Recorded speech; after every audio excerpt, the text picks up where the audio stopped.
қуық жолына әсер етеді, почкаға әсер етеді, бүйрекке. Жамбаста мәселелер болуы мүмкін, запор, іш қату болуы мүмкін. Және де полностью түгел омыртқаға кері әсерін береді.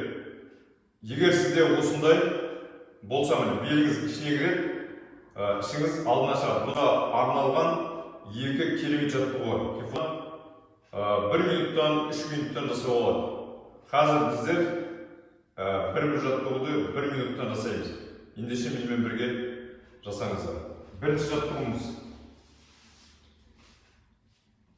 Осылай тіке жатамыз. Ендеше 1 минут. 2 аяқты көтердік. Тізені өзімізге тартамыз. Бел, басты көтереміз. Осылай 1 минут жатамыз.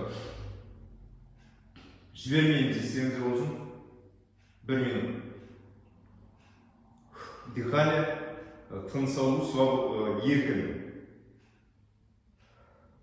Демді алып жібергенде ауызбен де, демді алып шығаруда ауызбен, мұрынмен де. Тек мұрынмен дем алу ол дұрыс емес, жүрекке нагрузка болуы мүмкін, жүрекке күш түсіруі мүмкін. Осылай жатқанда кейбір адамдарда жүйкелер ауырып бастайды.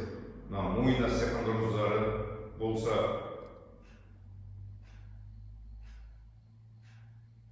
керемет. Шыдаймыз шамалы. Егер 1 минут қиын болса, әрине 30 секунд, 15 секунд болады. Бұл желкеміздің мойын остеохондрозы болса, мойын остеохондрозы өте пайдалы. Жібергенде естеріңізде болсын. Резкий движение жасамаймыз, жаймен жібереміз. Керемет. Жай құлағын жібереміз. Келесі, осыдан кейін міндетті түрде жасайсыз. Бұл жерде уже жамбасқа да өте пайдалы, жамбастарға жүргізілген. Бұл жаттығуды былай 2 табанды қосып былай тартып жатуға болады, міне, қараңыздар. Бастап кезі осылай болады, міне. 2 табан бір-біріне тез аяқтың сыртынан. Немесе осылай алып келдік, ішінен кіргізіп 2 табан тез тарту. Мен қазір осылай жаттым. Сіздер былай сыртынан, қолыңыз аяқтың сыртынан болады. Мен осылай жаттым. Ендеше 1 минут. Белді, жамбасты тартыс күштерін сезіну керек. Керемет, созамыз. Айттым, бұл жерде мойын омыртқа егер шараптай жатса, ауырып, басты осылай жерге тигізіп жату болады. Егер шыдам болса, әрине басты көтеріп жатқан қалса. Бұл жерде сіз бел, жамбас, және де басты көтеріп жатқан уақытта уже мойын омыртқада остеохондрозға да пайдалы. Желкеңіз қалады, әрине. Бастапқы кезде қиын болса, 15 секунд, 30 секунд. Жібермейміз, 15 секунд уақыт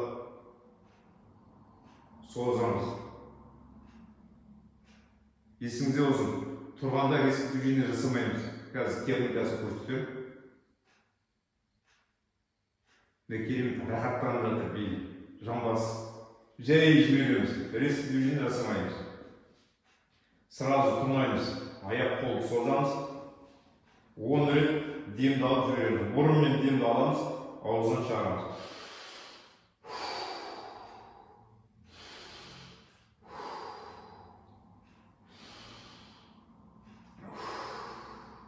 Керемет.